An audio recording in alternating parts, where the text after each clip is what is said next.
नमस्कार, स्वागत है आपका जी बिजनेस में। मैं हूं दीपक डोभाल और वक्त हो चला है आपकी खबर आपका फायदा का। आज बात ब्रिटेन के उस नए स्ट्रेन की जिससे ब्रिटेन टेंशन में है। भारत में वैक्सीनेशन का काउंटडाउन शुरू हो चुका है। 10 दिन में वैक्सीनेशन का प्रोग्राम शुरू हो जाएगा, जो कि दुनिया का सबसे बड़ा वैक्सीनेशन प्रोग्राम है। लोग ये मान रहे हैं कि वैक्सीन लगाने के साथ ही कोरोना का भी दी एंड हो जाएगा, लेकिन अगर आप ऐसा सोच रहे हैं तो थोड़ा एक बार जरूर सोच लीजिए, क्योंकि एक स्ट्रेन जो है ब्रिटेन का वो थोड़ा चिंताएं बढ़ा रहा है। सावधान होने की आवश्यकता है, क्योंकि देश में ब्रिटेन के नए स्ट्रेन की एंट्री हो चुकी है और ये बड़ी तेजी से फैल सकता है। ब्रिटेन में तो रोज 50,000 से ज्यादा केसेस मिलने लगे हैं। हालत यह है कि फरवरी तक सख्त लॉकडाउन लगाना पड़ा है। खतरे को देखते हुए ब्रिटेन के प्रधानमंत्री बोरिस जॉनसन ने भारत का दौरा रद्द कर दिया है। गणतंत्र दिवस पर वो हमारे मुख्य अतिथि थे, लेकिन उन्होंने अपना भारत दौरा रद्द कर दिया है। तो वो कौन सी गलतियां हैं जो ब्रिटेन ने की और हमें नहीं करनी है? भारत में म्यूटेंट वायरस कितना कहर मचा सकता है, कितना खतरनाक है ये? क्या नए स्ट्रेन से सिर्फ लॉकडाउन ही बचा सकता है या कुछ और भी हमें रास्ते अपनाने पड़ेंगे? और भारत में मोटी मोटी स्थिति इस वक्त क्या है? और ये भारत ही नहीं बल्कि पूरी दुनिया पर नया स्ट्रेन क्या नए खतरे लेकर आ रहा है? आज पूरी चर्चा करेंगे नए स्ट्रेन को लेकर। कोई भी कंफ्यूजन आपका है, हर कंफ्यूजन को दूर करेंगे। अगले आधे घंटे में हमारे साथ होंगे खास मेहमान। पहले आप ये रिपोर्ट देखिए, लौटते हैं।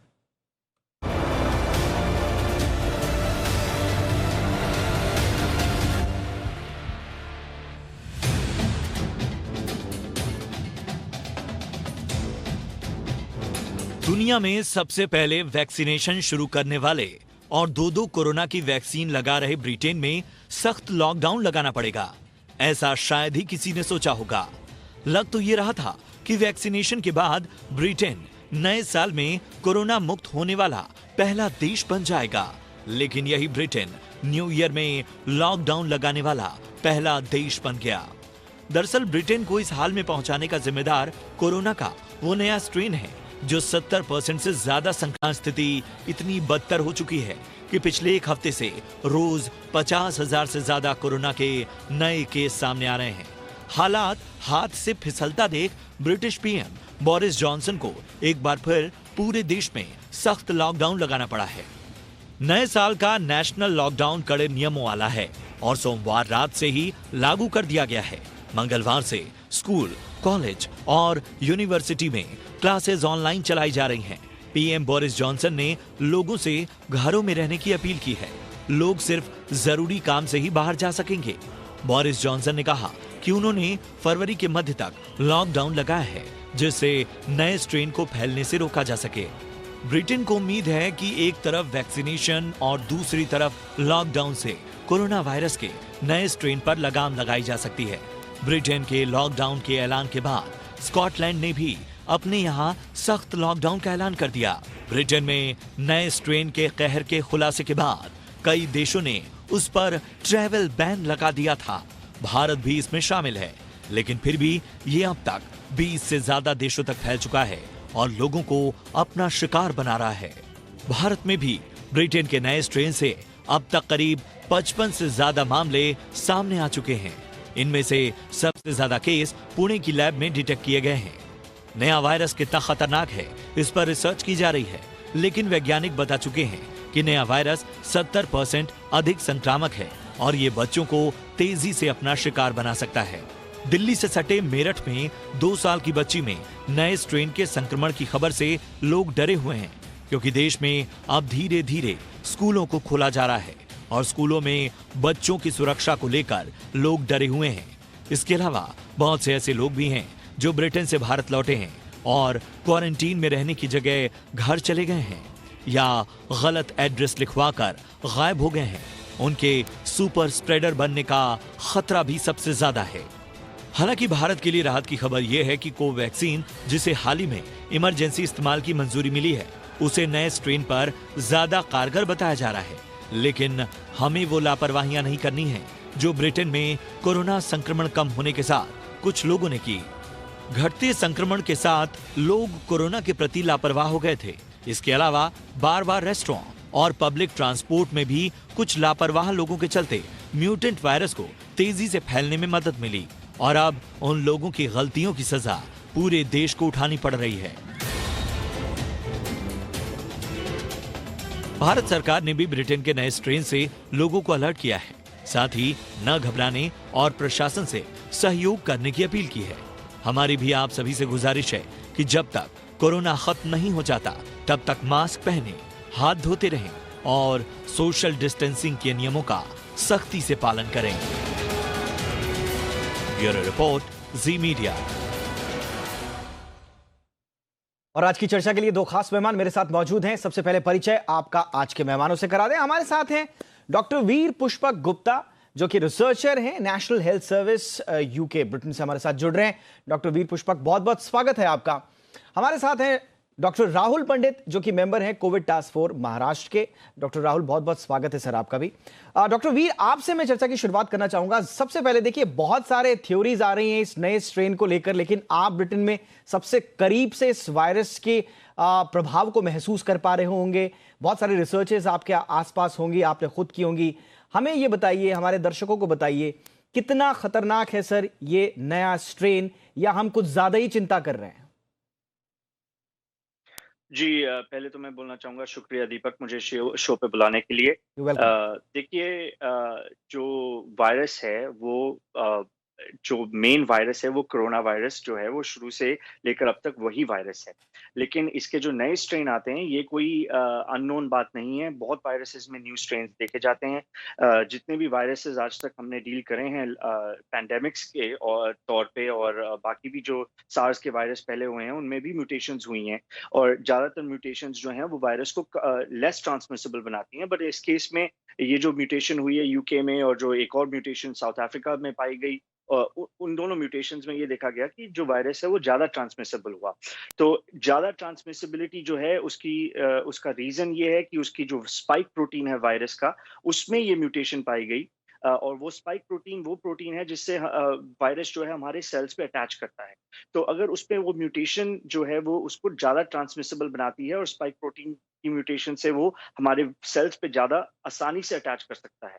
तो इस रीजन की वजह से हमने देखा कि जो पिछले कुछ हफ्तों में नंबर्स यूके में काफी बढ़ गए, और 58,000 केसेस डेली हुए, 600 to 700 डेथ्स हो रही हैं यूके में इस रीजन से। और ज्यादातर ये स्ट्रेन जो है वो यंगर लोगों में पाया जा रहा है, which is leading to increase in hospital admissions from young people. और hospital admissions जब increase होती हैं तो एक hospital network जैसे कि NHS एक hospital network है, उसमें जब एक ऐसा दबाव पड़ता है तो सब पे ये स्ट्रेन होता है। ये डॉक्टर्स पे भी, नर्सेस पे भी, और पेशेंट केयर पे भी इसका इफेक्ट होता है। तो okay, in nutshell doctor Veer, in nutshell अगर मैं आपसे समझना चाहूं, ट्रांसमिसिबिलिटी इसका ज्यादा प्रॉब्लमैटिक एरिया है, या ये ज्यादा खतरनाक है इन टर्म्स ऑफ ये बहुत बताया जा रहा है कि ये 70% ज्यादा कंटेजियस है, नंबर वन। और इसकी मोर्टेलिटी को लेकर क्या कोई अभी तक स्टडी हुई है कि कहीं ज्यादा मोर्टेलिटी तो लेकर नहीं आएगा ये? तो कौन सा एरिया ज्यादा प्रॉब्लमैटिक लग रहा है इसका सर?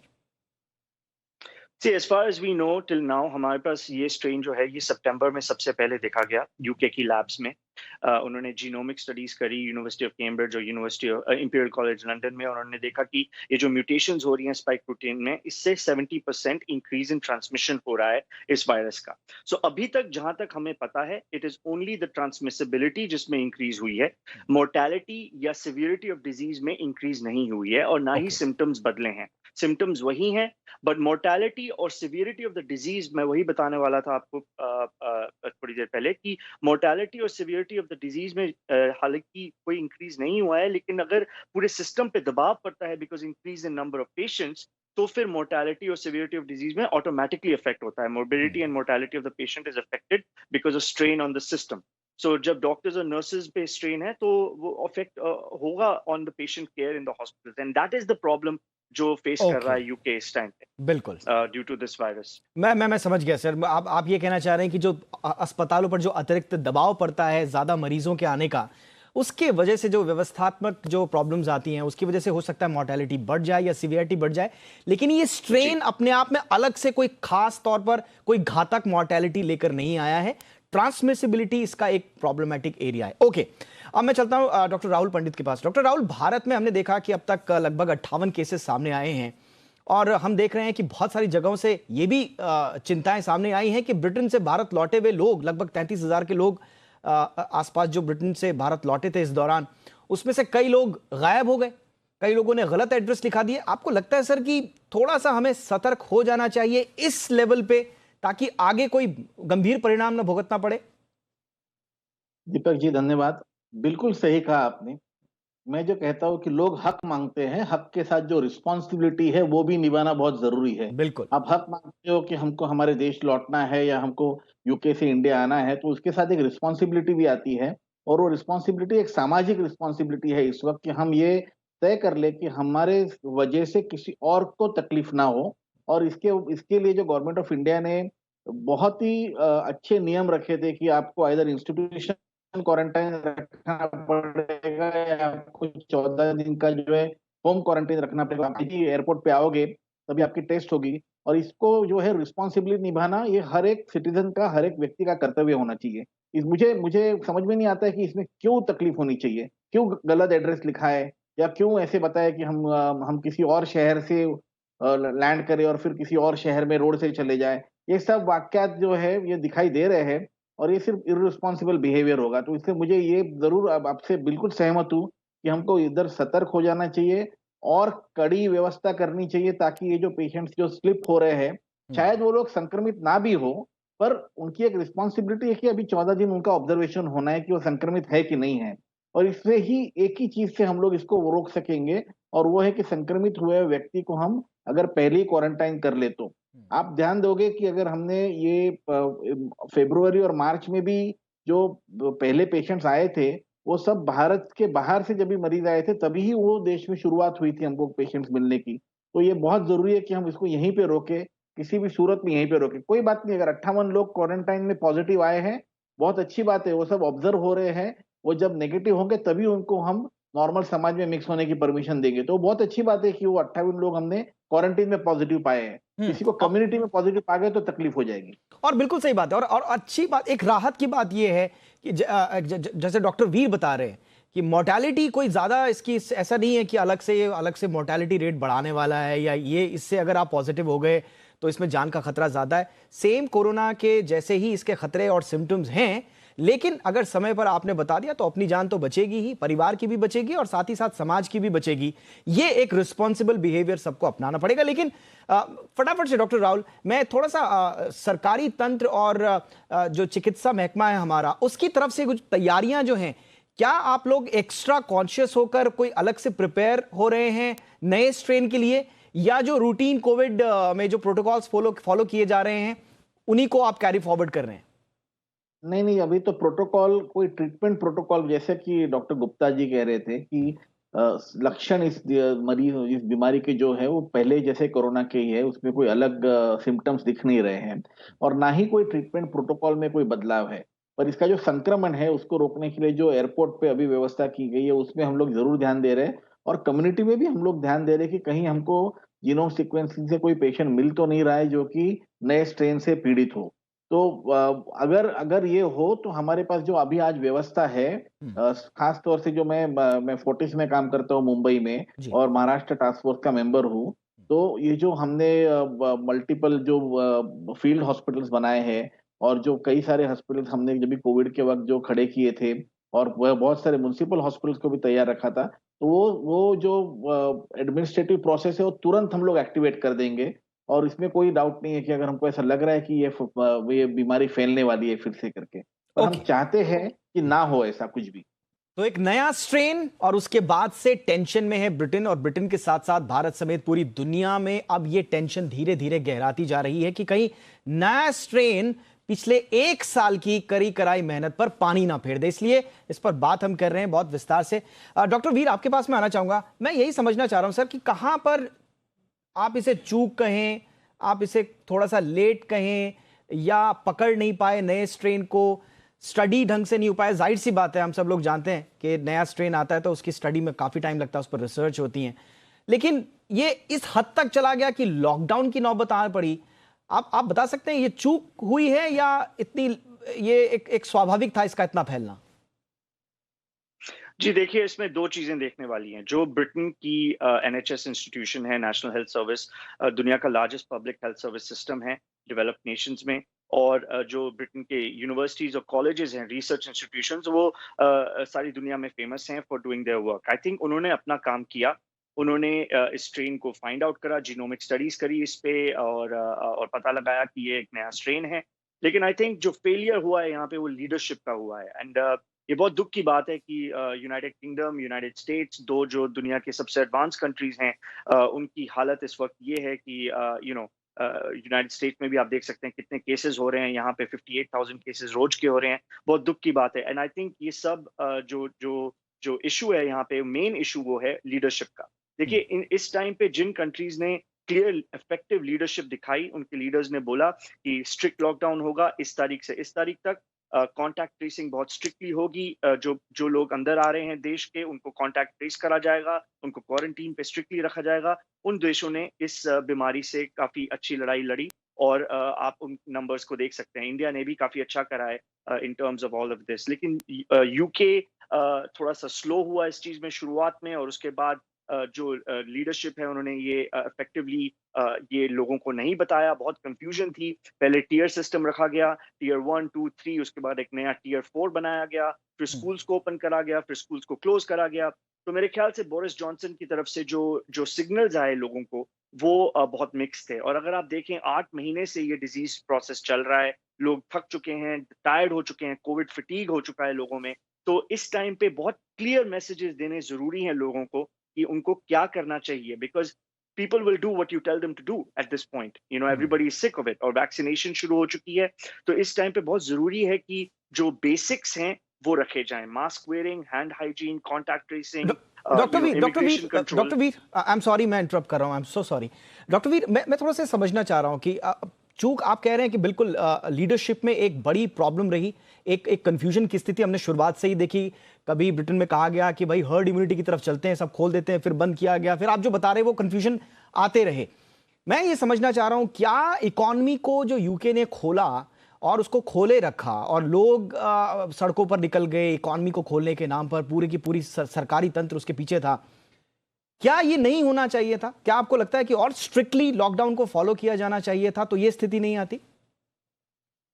जी देखिए दीपक, इन कंट्रीज में जो मेन इशू है यूके और यूएस में, वो ये है कि लोगों की लिबर्टीज को अगर आप कर्टेल करेंगे तो आप कभी भी एक पॉपुलर लीडर नहीं होंगे। And that is the issue with both Boris Johnson and President Trump, that we saw कि इन लोगों ने लोगों की लिबर्टीज को कर्टेल करने के लिए जो रूल्स बनाए वो इतने स्ट्रिक्ट नहीं बनाए, एंड लोगों को फ्रीडम हुई बाहर जाने की, लोगों से मिलने की, रेस्टोरेंट्स में जाने की। अभी भी आप देखें, कल तक, जब तक लॉकडाउन नहीं अनाउंस हुआ था, the airports were full, the streets were full. हालांकि रेस्टोरेंट्स और बार्स और पब्स वगैरह सब क्लोज्ड हैं, लेकिन फिर भी लोग बाहर जा रहे हैं, लोगों से मिल रहे हैं। अभी क्रिसमस का टाइम था, न्यू ईयर का टाइम था, कितनी फैमिलीज ने एक दूसरे से मीटिंग करी है। उसका जो रिजल्ट है वो हमें अब दिख रहा है, 1 तो 2 हफ्ते बाद, जबकि नंबर्स ऊपर जा रहे हैं और केसेस ऊपर जा रहे हैं। तो yes, it's a mixture of bad leadership, but it is also the people's responsibility to take this seriously. And मुझे लगता है कि दोनों में ही कमी हुई है यूके में।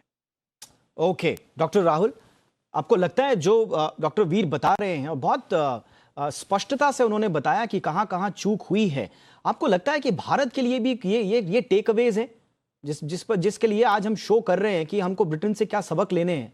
आपको लगता है कि ये तमाम चीजें भारत को भी ध्यान में रखनी होंगी? दीपक जी, मैं तो ये कहूंगा कि हमारी लीडरशिप एक्चुअली बहुत स्ट्रांग रही है, चाहे वो नेशनल लेवल पे हो या स्टेट लेवल पे हो या डिस्ट्रिक्ट लेवल पे हो। सबसे पहले तो हमारा लॉकडाउन बहुत लंबा चला। यस, इकोनॉमी के लिए तकलीफ हुई, मैं ना नहीं बोलता हूँ, पर इससे जो हमारा जो एक नंबर्स का जो एक प्लेटू आ गया था, वो काफी देर तक हमारा पीक बना रहा, और उसके बाद जब वो पीक घटने शुरू हुआ, तब एक फेज में हमने लॉकडाउन निकाला। तो मुझे तो लगता है कि यहाँ पे लीडरशिप का बहुत बड़ा रोल था कि उन्होंने समझा कि हमारे देश को, जो कि पॉपुलेशन के हिसाब से कई देशों से कई गुना बड़ा है पॉपुलेशन के हिसाब से, ये लंबा लॉकडाउन जरूरी था, और लीडरशिप उस वक्त बहुत इफेक्टिव हुई है। दूसरी बात ये भी हुई है कि जब भी ये मामले बहुत ज्यादा थे, जब भी जून, जुलाई, अगस्त, सितंबर, तभी लोगों में भी जागरूकता बहुत थी। और लोगों की जागरूकता अब थोड़ी जाके कम हुई है, मैं ना नहीं बोल रहा हूँ, जागरूकता नहीं बोलूंगा मैं, लोग थोड़े बहुत अभी फ्री हो गए हैं। हमको उसी जून जुलाई महीने की जो सतर्कता थी, डॉक्टर उसी में वीर ने वापस एक आना। बड़ा अच्छा शब्द बोला, कोविड फटीग हो गया लोगों को, शायद वो भारत में भी वो स्थिति बिल्कुल। है। कोविड फटीग लोगों में भी है, Covid fatigue health care workers में भी है, सैनिटाइजेशन वर्कर्स में भी। एग्जैक्टली। कोविड फटीग के बारे में बहुत सारा बताया जा रहा है, और अभी किसी को भी कोविड नहीं चाहिए।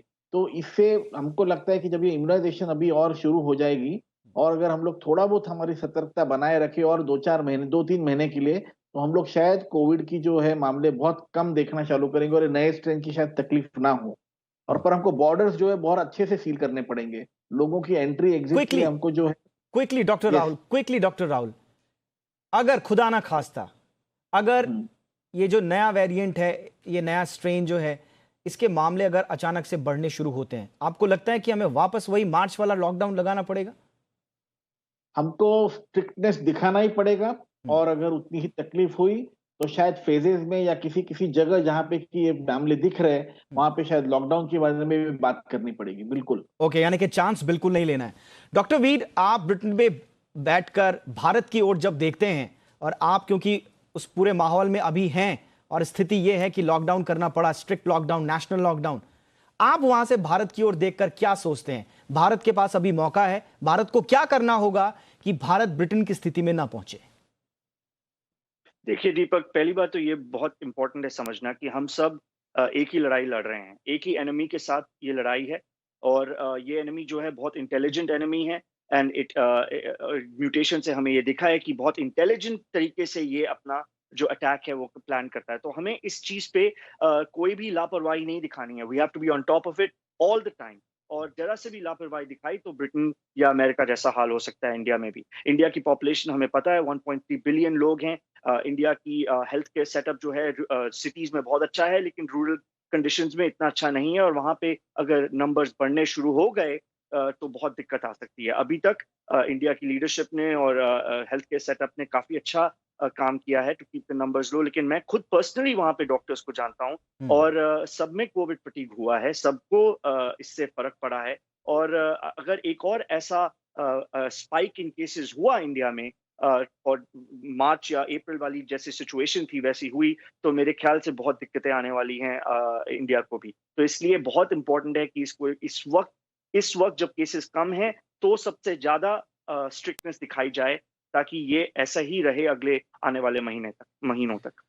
Alright, thank you so much doctor Rahul Pandit, doctor Veer Pushpak Gupta, आप दोनों का बहुत बहुत शुक्रिया। मुझे लगता है कि अगर आज के शो के जो टेक अवेज हैं वो अगर सही तरीके से सरकारी तंत्र तक, स्वास्थ्य महकमे तक और आम लोगों तक पहुंचे, तो हम शायद ब्रिटेन वाली स्थिति में नहीं आएंगे, यही उम्मीद भी करते हैं। और जैसा डॉक्टर वीर भी कह रहे हैं कि इस समय बहुत केसेस कम है, डॉक्टर राहुल भी कह रहे हैं इस समय अगर ज्यादा से ज्यादा स्ट्रिक्टनेस दिखा दी गई तो ज्यादा से ज्यादा चांसेस होंगे कि हम इसको कंट्रोल में कर लेंगे। इसी उम्मीद के साथ आज के शो में इतना ही। बहुत बहुत शुक्रिया आप दर्शकों का हमारे साथ जुड़ने के लिए। देखते रहिए जी बिजनेस। नमस्कार।